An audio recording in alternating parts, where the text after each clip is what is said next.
Hello guys, welcome back to our channel மைடிங் creations Tamil. So இந்த வீடியோவில் நம்ம எதை பற்றி பார்க்க போகிறோம் அப்படின்னு சொல்லிட்டு பார்த்தீங்கன்னா, நிறைய யங்ஸ்டர்ஸோட ஒரு ரோல் மாடலாக இருக்கக்கூடிய உலக பணக்காரர்கள் பட்டியலில் முதல்ல இருக்கக்கூடிய எலான் மஸ்க் அவருடைய ஜேர்னியை பற்றி தான் வந்து பார்த்தீங்கன்னா இந்த வீடியோவில் நம்ம வந்து பார்க்க போகிறோம். ஸோ அவரோட ஜேர்னி வந்து ரொம்ப டீட்டெயிலாக நம்ம இந்த வீடியோவில் பார்க்க போகிறோம். இந்த வீடியோவை ஸ்கிப் பண்ணாமல் கடைசி வரைக்கும் பாருங்கள். எண்டிங்கில் உங்களுக்கு ஒரு டேக்அவே இருக்கும். அதுதான் வந்து பார்த்தீங்கன்னா இந்த வீடியோ ஒரு ஸ்பெஷல் பாயிண்ட்டாக இருக்கும். அது வந்து நீங்கள் ஆரம்பத்துலேருந்து கவனிச்சாதான் வந்து பார்த்தீங்கன்னா அந்த டேக்அவே வந்து உங்களுக்கு பிடிக்கும். ஸோ வாங்க வீடியோக்குள்ள போகலாம்.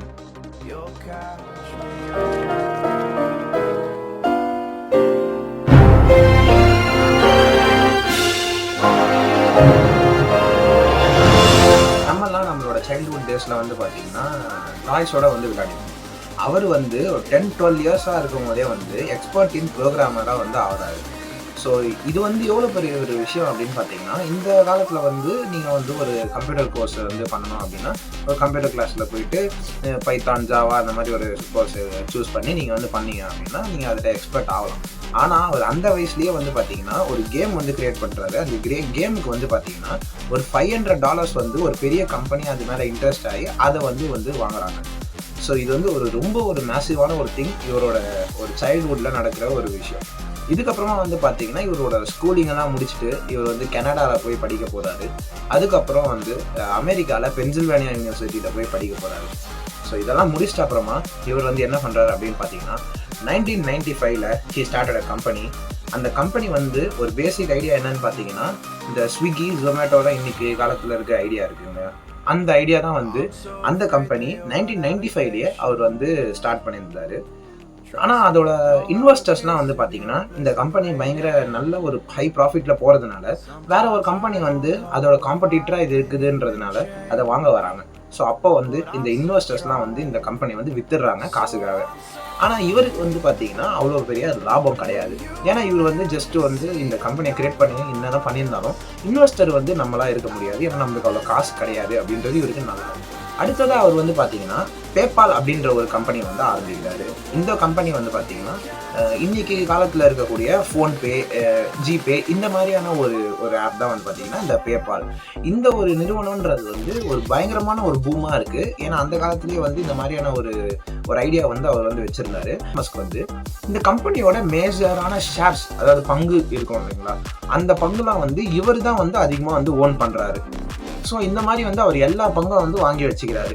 அப்போ வாங்கி வைக்கும் போது இதை அந்த இன்வெஸ்டர்ஸ் வந்து இதை விற்கணும் தான் முடிவு பண்ண போகிறாங்க, அவர் தெரியும்.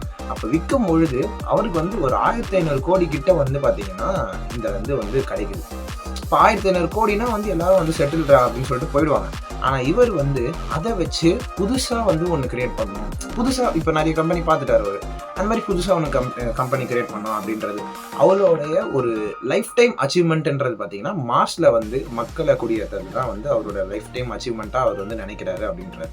இவர் என்ன பண்ணுறாரு அப்படின்னு பார்த்தீங்கன்னா, நம்மளே ஒரு கம்பெனி ஆரம்பிச்சிருவோம், அந்த கம்பெனிலேருந்து நம்மளே மேனுஃபேக்சர் பண்ணி நம்மளே வந்து தயாரித்து நம்மளே வந்து ராக்கெட்டை வந்து விட்டோம்னா நம்மளுக்கு வந்து அவ்வளோ வந்து நம்மளுக்கு காஸ்ட் எஃபிஷியண்ட்டாக இருக்கும் அப்படிங்கிறது அவருக்கு தெரியுது. ஸோ இவர் என்ன பண்ணுறாருன்னா ஸ்பேஸ் எக்ஸ் அப்படின்ற கம்பெனியை 2001 ஓப்பன் பண்ணுறாரு. ஆனால் இவர் ஒரு தனி மனிதராக இருந்து இந்த மாதிரி ஒரு பெரிய ஒரு கம்பெனியை வந்து கிரியேட் பண்ணியிருக்காரு அப்படின்றது ரொம்பவே ஒரு பெரிய விஷயம். ஸோ இதுக்கப்புறமா தான் இவர் வந்து கேர்ஃபுல்லாக இருக்கணும். இதுக்கப்புறமா அனுப்புகிற எல்லா ராக்கெட்டுமே வந்து ஃபெயிலியர் மாடலாக அமையுது. For the first time NASA மாதிரி ஒரு கவர்மெண்ட் அமைப்பு வந்து பார்த்தீங்கன்னா ஒரு ப்ரைவேட் கம்பெனியோட சேர்ந்து ஒரு பெரிய ஒரு ராக்கெட்டை வந்து லான்ச் பண்ணுறாங்க. ஆனால் அந்த ராக்கெட்டும் வந்து பார்த்தீங்கன்னா கொஞ்சம் தூரம் போயிருந்தாலும் அது சக்ஸஸ்ஃபுல்லாக ஆகவில்லை அப்படின்றது தான் வந்து பார்த்தீங்கன்னா உண்மை. அதான் ஆனாலும் பரவாயில்ல, நம்ம இன்னும் வந்து ராக்கெட் வந்து நம்ம அனுப்பிட்டே இருக்கணும் அப்படின்ற எண்ணத்தோடு தான் இருக்காரு. ஆனால் அவரோட காசும் வந்து தீர்ந்து போகுது. அவர் மேலே வந்து இன்வெஸ்டர்ஸ் வச்சிருந்த நம்பிக்கையும் வந்து பார்த்தீங்கன்னா கம்மியாகிட்டே வருது நாளாக. இவர் வந்து என்னதான் பண்ணுறது அப்படின்றது தெரியாமல் இருக்காரு. ஆனால் அதுக்கப்புறமா தான் அவருக்கு ஒரு ஐடியா வருது. அதாவது நாசா கூட அவர் ஆல்ரெடி வந்து டச்சில் இருந்திருந்தார். அதே மாதிரி மறுபடியும் நாசா கூப்பிடுறாங்க. அந்த நாசா கூட சேர்ந்து ஒரு ராக்கெட்டும் வந்து லான்ச் பண்ணுறாரு. அந்த ராக்கெட் ஒரு பயங்கரமான ஒரு ஹிட்டு. அது ராக்கெட் பேர் தான் வந்து பார்த்தீங்கன்னா ஃபால்கன். அந்த ராக்கெட் வந்து செமையான ஒரு ஹிட் ஆகுது.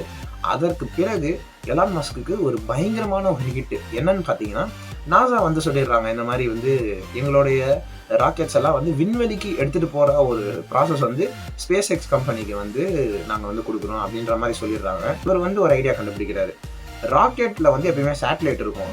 இது இப்படி மேலே இப்படி போன அப்புறமா அந்த சேட்டலைட் மட்டும் பிரிஞ்சு போயிடும், ராக்கெட் அப்படியே கீழே அப்படி வந்துடும். சேட்டலைட் போட்டு நம்மளுக்கு வந்து யூஸ்ஃபுல்லாக இருக்கும். ஆனால் ராக்கெட் வந்து யூஸ்ஃபுல் கிடையாது, அப்படியே எங்கேயாவது பாதங்கள் வந்து செதஞ்சு போயிடும். ஆனால் இவர் என்ன பண்ணுறாருன்னா, அந்த ராக்கெட்டே வந்து நம்மளுக்கு திருப்பி வந்து நம்மளுக்கு கிடைச்சதுன்னா அதுலேயே வந்து நம்ம ஒன்று சேட்டலைட் வச்சு அனுப்ப முடியும். இந்த ஐடியா வந்து எஸ்டாப்ளிஷ் பண்ணி அதில் வந்து பல சிக்னிஃபிகண்ட் நம்பர் ஆஃப் ப்ராஃபிட்டை வந்து பார்த்தீங்கன்னா அவர் வந்து ஏற்படுத்தி கொடுக்குறாரு. இதுக்கு அடுத்தது அவர் வந்து ஒரு டெஸ்லா கம்பெனியை வந்து ஒரு ஆரம்பிக்கிறாரு. டெஸ்லான்றது வந்து கார் கம்பெனி. அவர் வந்து ஆரம்பிக்கும் போது இவி, அதாவது எலக்ட்ரிக் வெஹிக்கிளாக வந்து ஆரம்பிக்கிறாரு. அப்போ ஆரம்பிக்கும் போது நிறைய கிரிட்டிசைஸ் பண்ணாங்க. இவி வந்து நார்மல் பெட்ரோல் டீசல் வண்டி அளவுக்கு வந்து ஃபாஸ்ட்டாக இருக்குமா, அந்த மாதிரிலாம் வந்து நிறைய கிரிட்டிசைசம் பண்ணுவாங்க. இவர் நிறைய கிரிட்டிசிசம் பார்த்து தான் இந்த இடத்துக்கே வந்திருக்காரு. மறுபடியும் ஒரு கிரிட்டிசிசம் இவர் அதையும் வந்து பீட் பண்ணுற மாதிரி லித்தியம் அயான் பேட்டரி தான் வந்து பார்த்திங்கன்னா ரொம்ப ஒரு பவர்ஃபுல்லாக இருக்கும்.